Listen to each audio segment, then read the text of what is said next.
Hello, everybody. Tate Davis here with another album battle for you. This one is another heavyweight battle here from one corner from 1975, the debut album from Ritchie Blackmore's Rainbow, or from Rainbow, titled Ritchie Blackmore's Rainbow. Pretty awesome album cover there. And in the other, from 1976, Led Zeppelin, Presence. Very cool Hypnosis album cover. You can see all the pictures of the object.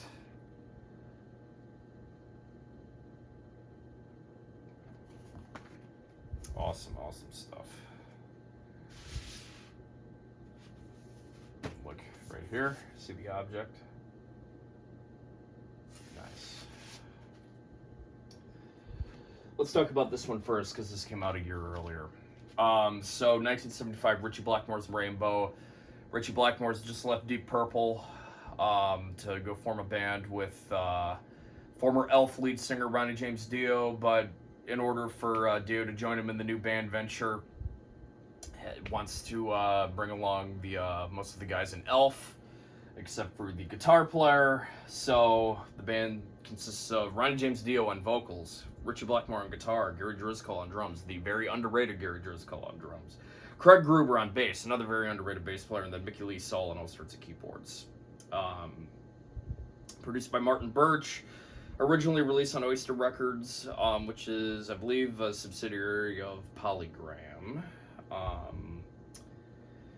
Produced by Martin Birch. Kind of one of his first. Martin Birch had been an engineer for a lot of different groups in the 70s. Early on in the 70s, but I think this was one of his albums that he kind of took over the production. He probably had some assistance from Ritchie Blackmore. So opens up with one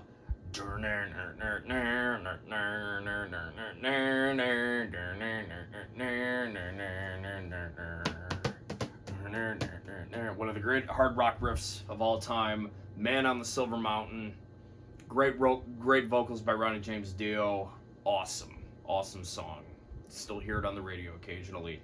And I think that the song title is engraved on Ronnie James Dio's gravestone, if I'm not mistaken. Great song. Self-Portrait coming up next. One of my favorite Rainbow songs of all time. Great drumming by Gary Driscoll on it. Great guitar solo by Ritchie Blackmore. Black Sheep of the Family, a cover of the song by Quatermass.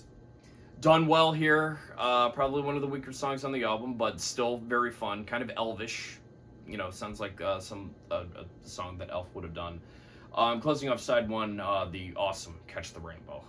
I probably like the live version on Onstage a little bit better, but great vocals by Ronnie James Dio, great drumming by Gary Driscoll, great everything. Great Blackmore riffs on that. Very emotional tune, very powerful. Turn over the vinyl.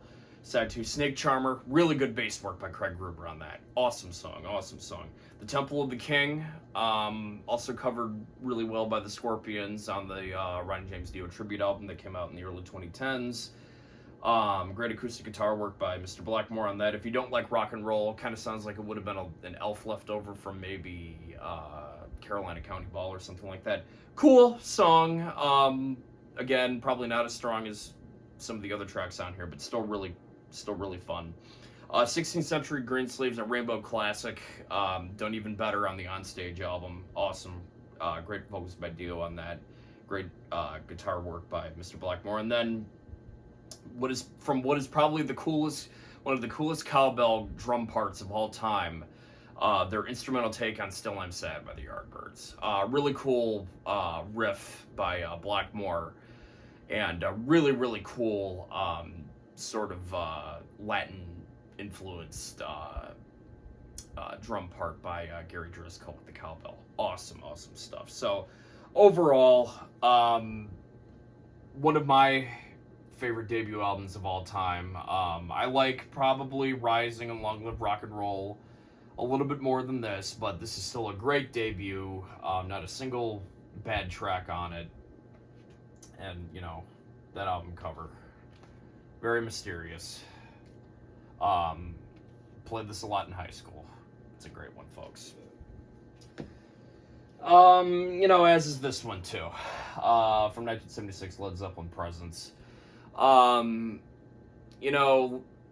Zeppelin were coming off the heels of their 1975 tour of the U.S., which was one of their biggest. And they spent the early part of 76. So during a break in the tour, Robert Plant was injured in a car accident in Greece with his wife, and they were forced to. He was hospitalized for his injuries as a result of that accident, and the band went to Musicland Studios in Germany, which is in the basement of a hotel, I think. There was a recording studio there. This was also recorded at Musicland Studios in Germany too. I forgot to mention that. And they were on a tight time crunch because the Rolling Stones were due to go in there and do some recording for their Black and Blue album. And Plant recorded all of his vocals for all the songs when he was in a wheelchair. John Bonham was, having alcohol problems. Jimmy Page was having heroin problems, and I think him and was it Keith Hartwood or was it Eddie Kramer that engineered it? I'm sorry, guys. Yes, Keith Hartwood. Jimmy Page and Keith Hartwood had to stay up, I think, for like 2 nights straight or something like that, doing the guitar overdubs and mixing and everything like that. And I think the Rolling Stones ended up generously giving them some of their studio time so that way they would be really stressed. But I think Jimmy Page said in an interview that he got that he had to mix for 2 days straight without sleep or something like that. Man, I couldn't even imagine what he was going through. So let me give you the personnel. Obviously, Robert Plant on lead vocals, Jimmy Page on guitars, John Paul Jones on bass, and John Bonham on drums.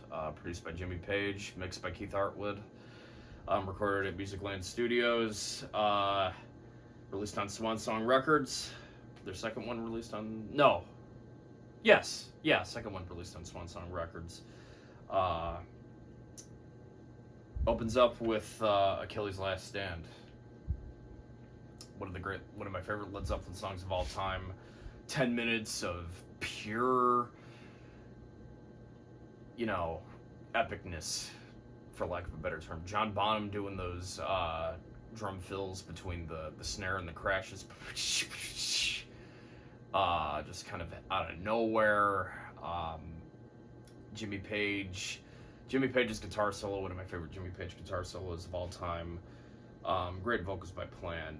Just overall, a great song. Great song. Another great song, For Your Life.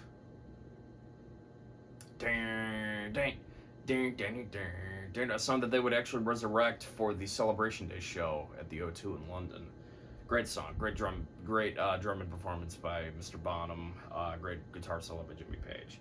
Royal Orleans, silly song, but it works. Very percussive, very New Orleans influence. Great vocals by Plant on that. Really cool. Side 2, Nobody's Fault But Mine, the band's adaptation of an old Blind Willie Johnson song. Great guitar tones by Jimmy Page on this, and great harmonica solo by Robert Plant. Awesome song. Candy Store Rock features Robert Plant doing his really good Elvis impression. Great drumming by John Bonham on this. Every time I try to play it, it always throws me off going into the little bridge section. And that ending section is really cool. Awesome. Hot Sun for Nowhere, one of the first songs I ever learned how to play on the drums. Awesome song. That Herta thing that John Bonham does at the end with the outro there. Very New Orleans, kind of shuffly, very swingy feel to it. Awesome song. And then, in my opinion, the elder sibling to Since I've Been Loving You, a song I like even better than Since I've Been Loving You, T for One. great bluesy song with very powerful, very emotional song that works very well. So that's presence for you when it comes to putting up against Richie Blackmore's Rainbow. There's really no question here. I love this, but this is my favorite Zeppelin album. I mean, there's no. It's somewhat close in the first couple rounds of the match, but in the end, Zeppelin. It's hard to beat this for me. And this is a very underrated album here. It for some reason gets shit on by a lot of casual Zeppelin fans. I have no idea why. This is a great hard rock album, as is this one. But this one means a little bit more to me. So it doesn't matter. In the end of the day, this is just my pick. So see which one you guys like in the comment section below. Let's start a conversation. And thank you guys very much for watching, and we will see you guys in the future with more of these. Take care.